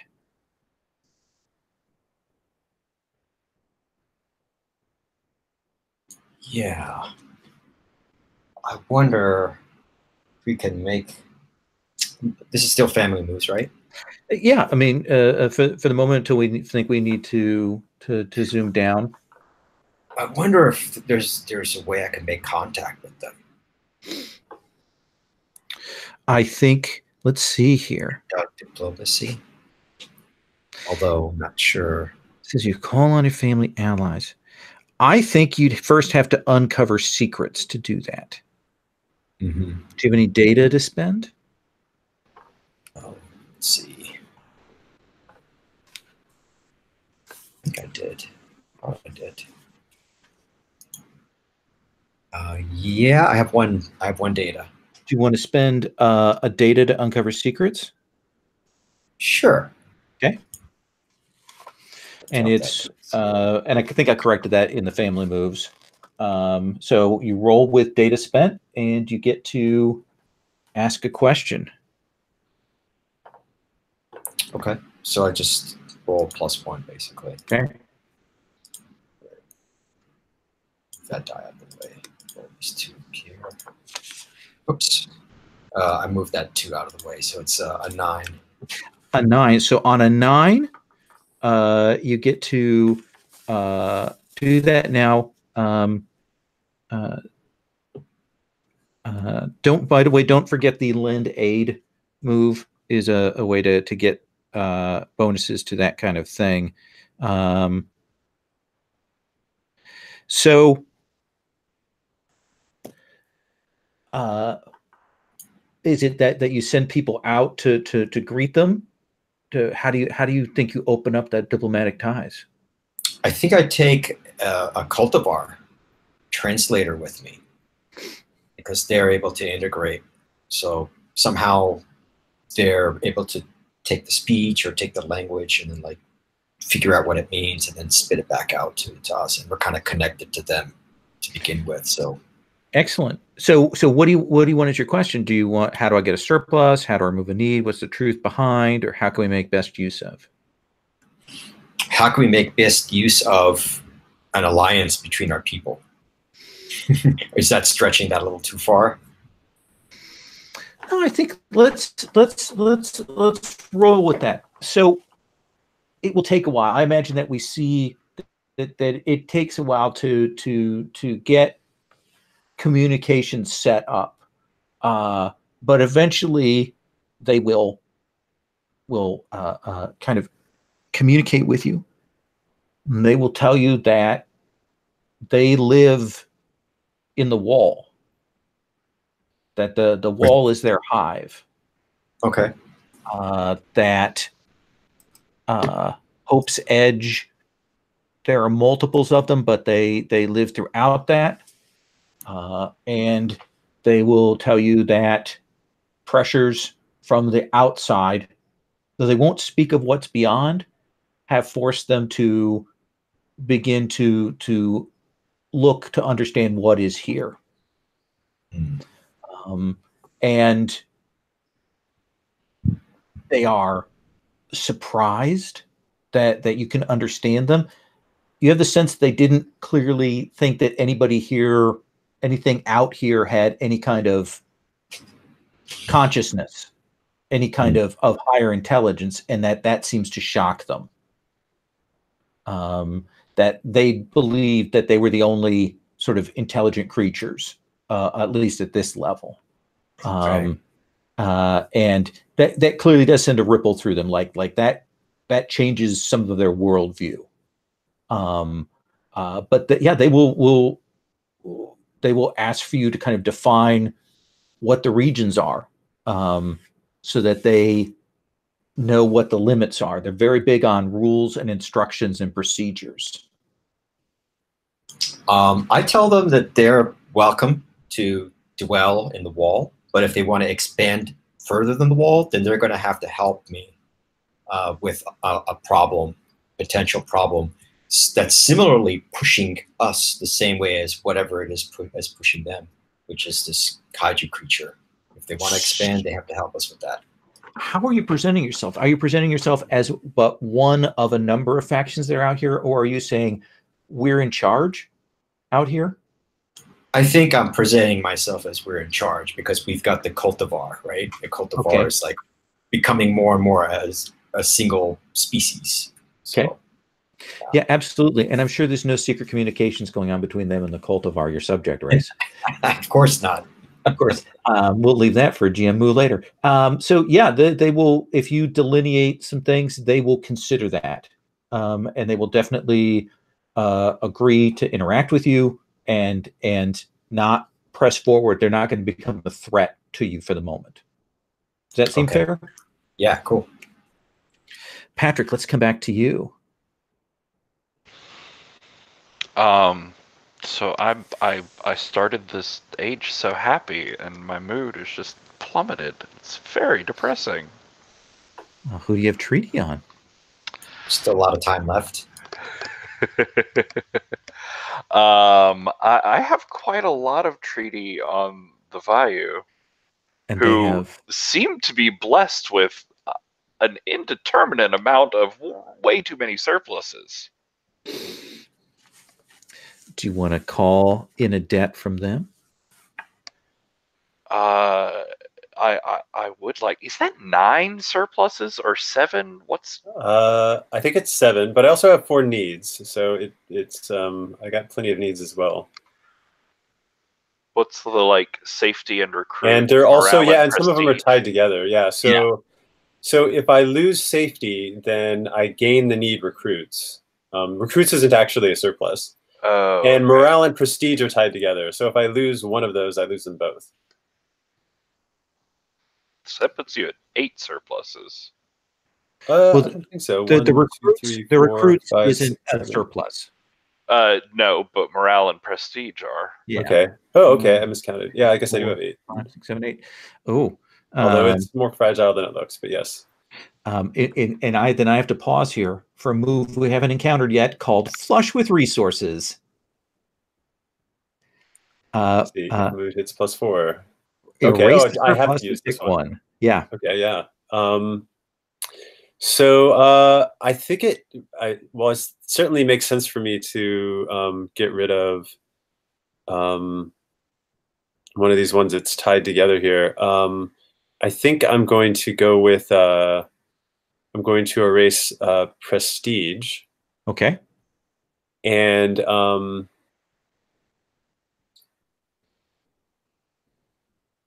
let's see.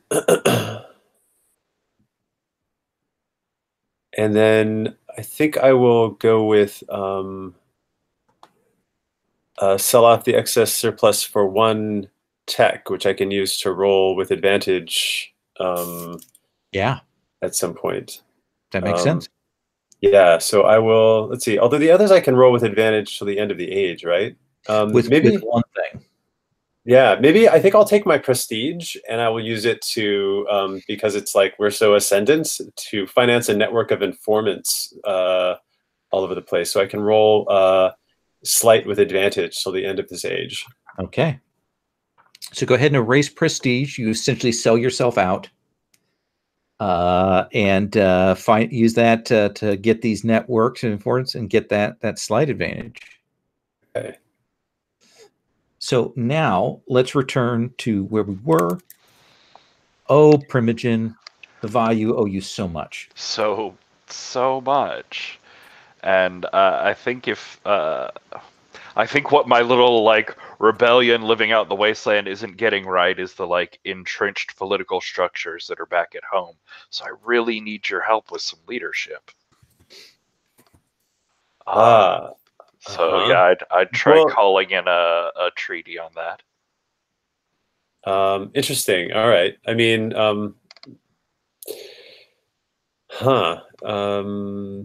so let's see. So then I would have to give up leadership to you, and in exchange for you losing 1 treaty on me. Yep. Or you could try and hold it together to try and resist. Yeah, you know, I'm looking at the hold it together, and it actually doesn't look that great because it like I end up getting like needs or have to give up treaties or anything. Even with a hit, it's like as bad as if I just give you the surplus. It's almost like I would use hold it together just to spite you. Yes. Like it doesn't look like I actually gain anything with hold it together. In fact, what it is for spiting. If you get a 10+, you'd get morale. Yeah. Okay. Yeah, which I already have morale, so that doesn't help. Well, I guess I get something similar to it. But I did read somewhere that if you gain a surplus that you already have, you can just take a different surplus name that's like fictionally appropriate. Yeah, I think so. Yeah. Okay. So then, all right.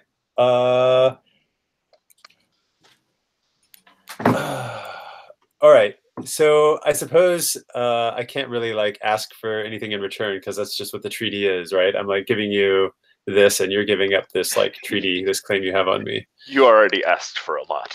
That's what the treaty is. All right, that's fair. That's fair. All right, then I will send my leadership over to you, which from my group now looks like this sort of autocratic rule and propaganda machine. So good luck with that. You begin to integrate those tools of control. Yeah, we're talking about the different branches of society and who's on the higher, thinner, more prestigious branches and who's on the lower ones and gets hit in the head with acorns. All right. So I erased my leadership. You have it. And I will erase my need. Excellent. So there is that kind of transfer and drain. Let's come back to then our value. What are you up to? Let's see. Interesting. What am I up to? So I just got this new thing that makes me good at sleight, which is normally not something I was particularly good at. Right. So now I could use things like subterfuge. Let's see. On a subterfuge, let's see. Cause scandal, sabotage and act. Interesting. So I think what I want to do right now, though, is to try and take a surplus using my You Are Weak move from the Shroom Town, because Shroom Town has just been sitting pretty for way too long. Okay. But they need to feel the power of the value. So yeah, I'm going to use the You Are Weak move, which is let's see. So when my family, yeah. I just want to check something here. Running away, takes fruit that foes labor, gains surpluses, then holds back from bonds, makes threat clear, gain 2 treaty. Yeah, I guess it is. I guess it is just the full move. We don't do a claim by force. We just do that move. It looks like. So yeah, let's have you roll that. Okay. How do you roll into Shroomtown? Which is a phrase I'd never thought I'd say in my life. With barbecue skewers, because shrooms are delicious. They just like they kind of, after they've been barbecuing for a while, they kind of like get all juicy and like the sweat comes out and they're really tender. It's just delicious. This is an area where there are a set of caves and things, and these people have been harvesting mushrooms on a particular area of this and doing a brisk trade in that for years, and they've managed to keep themselves neutral. And then you come rolling in on darkened wings, yes, sweeping in to assault them out of the blue. Yeah, our weaponry is brutal, is the tag that I took. You're vicious and brutal. Yeah. Let's all right. Let's have you roll. So I roll with grasp. Yep. Oh, I rolled an 11 plus 3. That's a 14. 14. So you get to pick 2 from that. Okay. So let's see. Interesting. Wait, they are sent running away. One neighbor takes a need of my choice. Oh, I can make a neighbor of theirs take a need. Interesting. Let's see. Or I gain one of their surpluses. I'd like that. It sounds like maybe they have crops or land that I could take. Sure. Let's see. Your family holds back from violence, but makes the threat clear. Take 2 treaty on the settlement's leaders. So is that something that's useful then? If I had treaty on Shroomtown, I could call that in? Or I think we could probably work with that. Yeah, that makes sense. Okay. The other interesting thing would be if I made them run away and neighbor take a need of my choice. But what would that look like? I'm just curious. Probably the Beyonders or the Primogene would be one of the two. But I don't know. That just seems so spiteful to go right after the Primogene now. All right, I'll just take 2 treaty on the Shroomtown, and we'll find out what having treaty on an NPC looks like. And you think you want crops as your surplus? That seems fictionally appropriate, unless they have something else. Absolutely. Okay. So that'll bring your mood back to +3. And there's a dark age as warfare breaks out once again here, and the Vayu, this increasingly autocratic faction strikes against the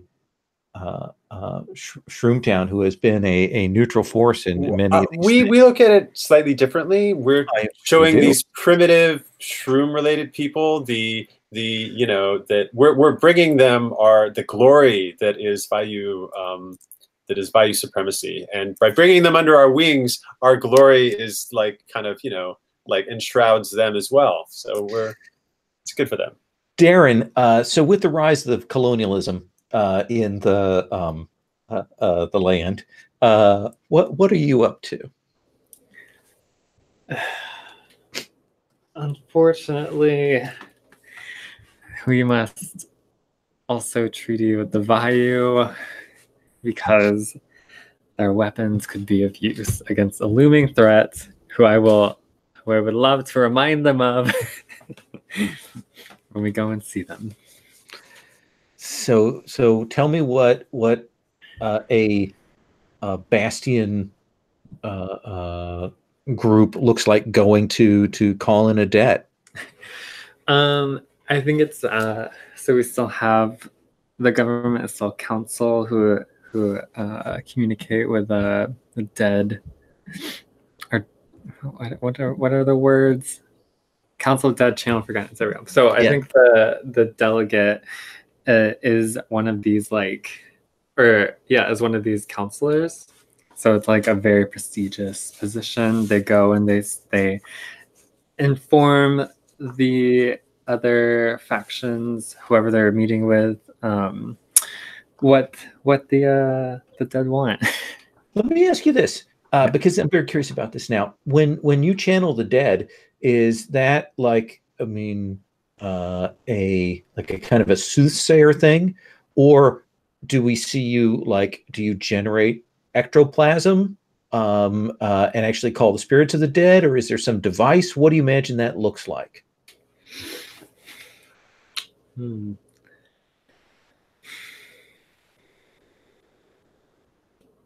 I think it's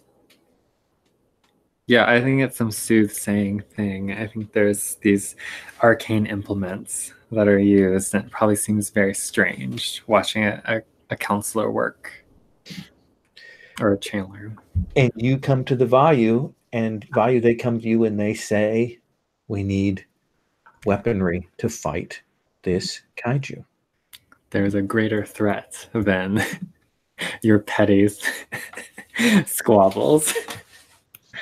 Well, I mean, we need this weaponry to fight the kaiju as well. We see the kaiju coming. I mean, if you take our weaponry, then we won't have it, and we won't be as effective an ally for you in the fight. Well, surely you don't need a surplus of weaponry. We don't need all of your weapons, but we could use some of them. I mean, the surplus is what makes us so powerful. We have these amazing weapons that, you know, you want to like take away some of our weapon technology. Is it your weapons who make you so formidable? I remember in ages past stories of the Vayu needing nothing more than their honor and strength. Well, yes, that's true. That's true. Since you come here singing the glories of the Vayu and how we have conquered the world with nothing but our innate strength, then yes, all right, you've buttered us up. We will give you some weapons for a treaty. Nice. Excellent. Very well. And I assume these aren't the newest things, but you do hand over a very Klingons. You do hand over some of your additional armaments and things to assist them.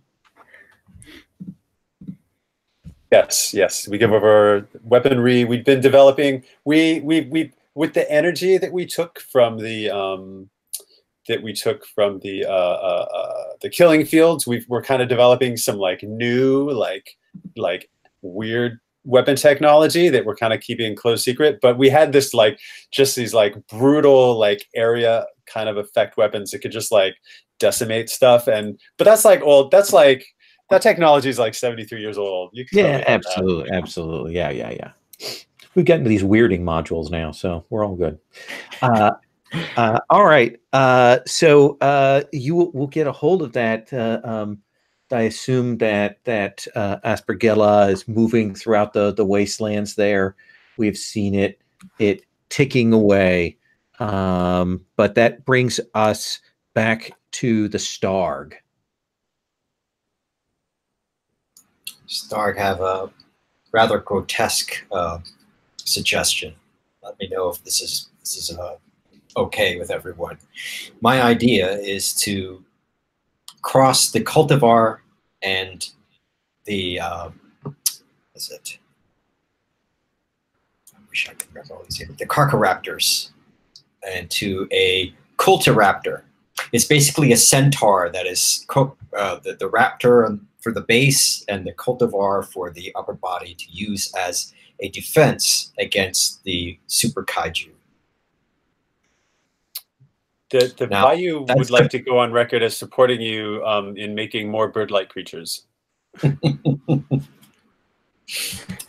So that's like that's the crazy version. The simpler version is to basically to train the Carcaraptors as mounts.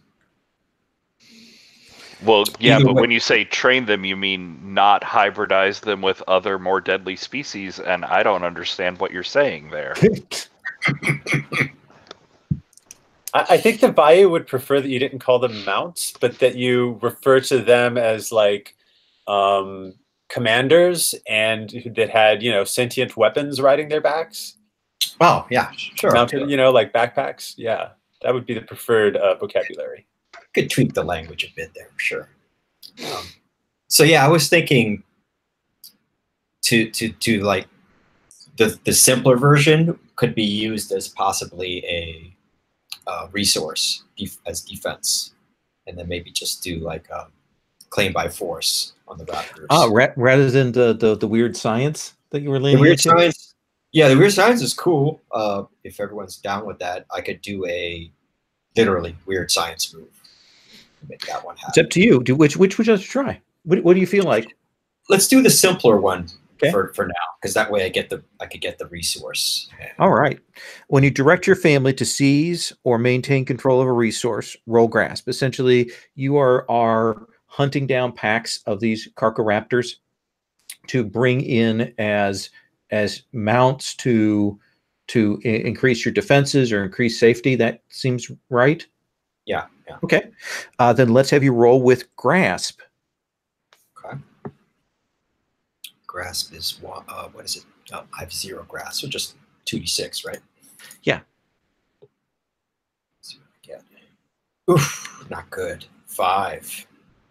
So that is a 5, huh? It's not pretty. So let me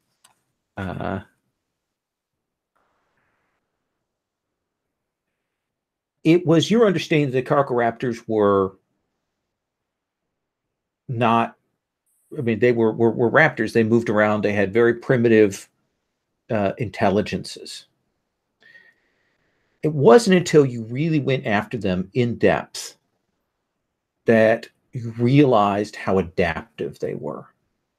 And after the first couple of strikes and ambushes and capturings, it got harder. And then they start to lure you into traps. And then they start to move in. And it's at that point that what they probably call the months of nightmares begin. As the Carcaraptors come in and pull your people out in their sleep from their homes. And they proceed to work you over. and I think that you're going to need recruits. Nice. You said months of nightmares, right? Just want to mark my calendar properly. Yes, months. It's probably about 86 days. But yeah, I mean, you go to do that, and they come back, and they reply, and kill off swaths of your people. Ouch. And what are you supposed to do with them? Do they eat them? Do they kill them and just leave the bodies behind? Do they take them somewhere? I like that last option. Now, I think initially you suggested that they're in league with that behemoth. Is that right? There were similar raptors, but kind of clearly different species that were up north. So maybe they have their own kaiju they're taking these people back to sacrifice to. Yeah. Okay. Well, let's do that. Dragging them out, screaming in the night. Patrick. Screaming in the night? Yes. You will hear news. By this point, probably you're hearing of the shifting of resources, and you'll of course have heard about Shroomtown, and what they're calling the assault on Shroomtown. And then you also hear word about the Carcaraptors dealing the decimating blow to the Starg. Oof. Who could have predicted that their scientific efforts could have gone wrong? I can't even understand. It's mind-boggling. So I have like 8,000 more surpluses I need to get. Right. Just all over the place.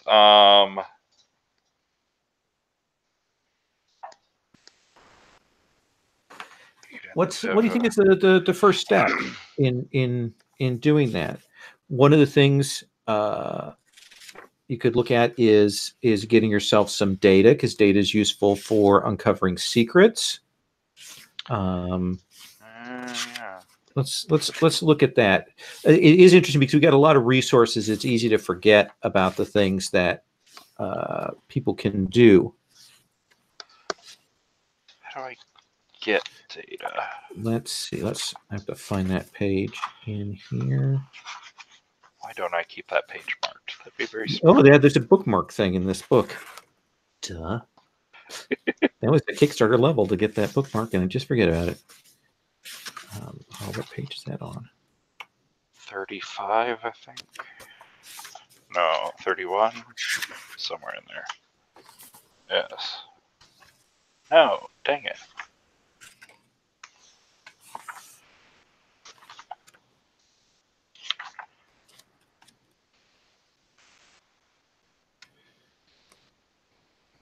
Let's see here. I apologize, but it's one of these things. Oh, resource summaries on page 65. Nah. Bookmark. You can gain data through characters getting reports from scouts and spies. Tool up. Families getting information on allies through conduct diplomacy. Characters delving into ancient history. Various playbook moves. Yeah, let's try some diplomacy. All right. So, who do you want to conduct diplomacy with? Say what you want from them. Access to tightly guarded information on opportunity or threat.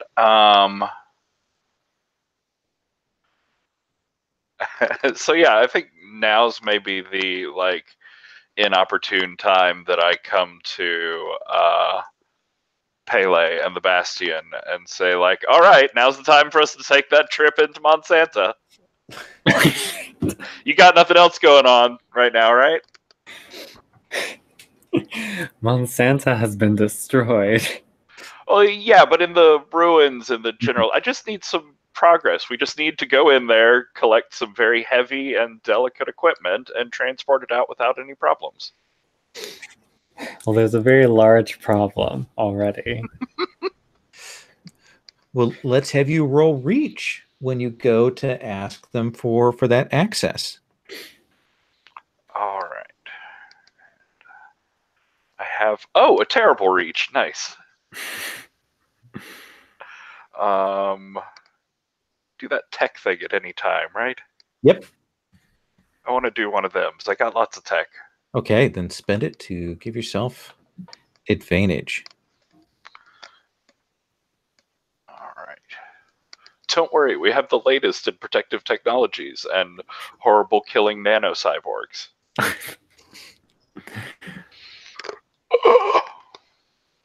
So that's 7 minus 1 is 6. 7 minus 1 is a 6. Let's see. I don't think there's anything to save that unless someone throws aid behind you. Oh, what that would only give you fleeting advantage, which you already had. Oh, so,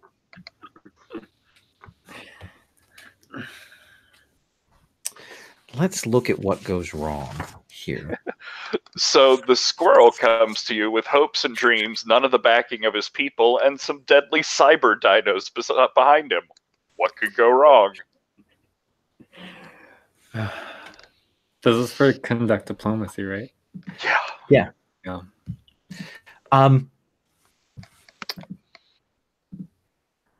I think that you will. I mean, you will have to kind of go in a little bit on your own. The Bastions are arming up, right? I'll make you a deal. We can get you in, but it's been decades since we've been able to properly care for our people. Could really use some medicine.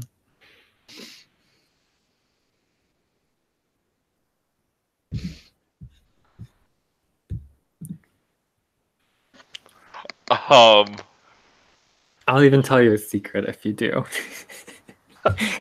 A secret, you say? How can I resist this tempting and obviously advantageous deal? Well, can either go in alone or help us out. Sure, we've got medicine to spare. Fantastic. Well, lucky for you, we'll get you in, and there seems to be a new bounty in the area. You could easily reclaim some of this medicine.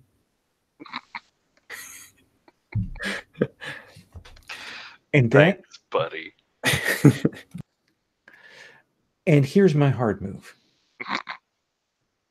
I think you do an expedition. You go in, you look around the edges. You are able to do this with not entirely satisfying results. Maybe as Darren suggested, maybe there is the possibility of getting medicine back as a surplus. So does that seem reasonable? To get medicine back? That you have a thing that you can do. You can move to reclaim that medicine surplus. Oh, okay, so there's like a spot on the map to go back to. Yeah, sort of yeah. We'll say that you learn about some developments there in the Mother Archive or in the area around Monsanto that teach you something. But some of your people die in the process, Patrick. Some of your people that you took along with you. And it is over the course of the next month, maybe next 63 days, 2 months, that we see a change in the killing field as it expands westward. Oh, crap. This just gets better and better. Everything's going so well. This is all part of that month of nightmares that's been going on. Yes. Let's come back to the Vayu. Yeah. Okay. Well, this is interesting with the killing fields, especially since I just went in there recently and got something from the energy from them. So but I think before I do that, the Vayu are realizing that we have a really big debt to the Primogen. They have a lot of treaty on us, which they've already been calling in, and we feel like we've got to try and find a way to weasel out of that and save face. Especially since, and so, you know, some of that treaty that the Primogen has on us is because we just raided the Vayu and, or I mean the killing fields, and there was, or no, was it Mushroom Town? No, yeah, it was the killing fields. We went to the energy. Okay. Yeah. Okay. Right, and then there was like some blowback on the Primogen. Yeah. Is that what happened? Yep. So what I want to try and do, I think this is the right way to use this move, is I want to use my newly acquired from Flesher's Resources, my newly acquired spy network and informants to use a subterfuge against the Primogen. And my aim is the third one on the list. They hide your own involvement in an action. You may frame someone else in their place if you wish. So my idea is that that would essentially, if I'm understanding this right, that would nullify that 2 treaty that they got on me, because I basically like use my informants and propaganda to convince them that it wasn't my fault that they got those, that the killing fields went in. So I would like nullify that 2 treaty. Does that make sense? That's a really interesting idea. It's a really interesting use of that. Let me check in with Patrick on that. What do you think of that? Or do you think He's too much blaming time someone has else? Maybe it's like transferring some of the treaty. Does that make So sense? the treaty could get transferred to a different to a different house. Yeah, that seems reasonable to me. Let's try that, because I think that's an interesting use of that move. We haven't really seen it in action, so I want to use it. We got 2 treaty that is kind of on the table there that you had given them. One of them has been spent, so let's say that another treaty. We'll see what you roll. Let's roll with slight with advantage. Yeah.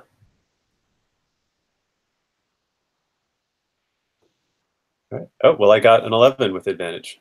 11 with advantage. Okay. So who would you transfer those treaty onto? Is it onto 2 different people, or is it onto another family, or what? I mean, I feel like the people that I have the most treaty issues with are the Primogen and the Vayu, or I mean the Bastion. So I think I would put the blame on the Bastion. I think I would basically like take advantage of this recent situation to send a bunch of propaganda so that the Primogen now think that it was all the Bastion's fault that the killing fields was like, you know, doing that nonsense when I stole the energy. That makes sense to me. Is that good with you guys?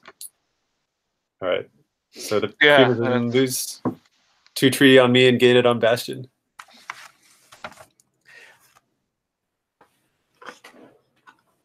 So I'm going to apologize right now because I'm kind of hitting the end of my energy level for this because I've been sick this week.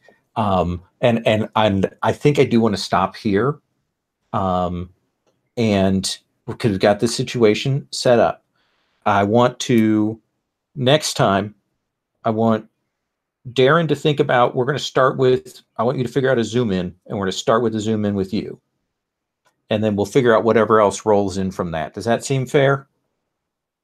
I apologize, but I'm just kind of hitting the end of it. So I want to thank you for being flexible with me here.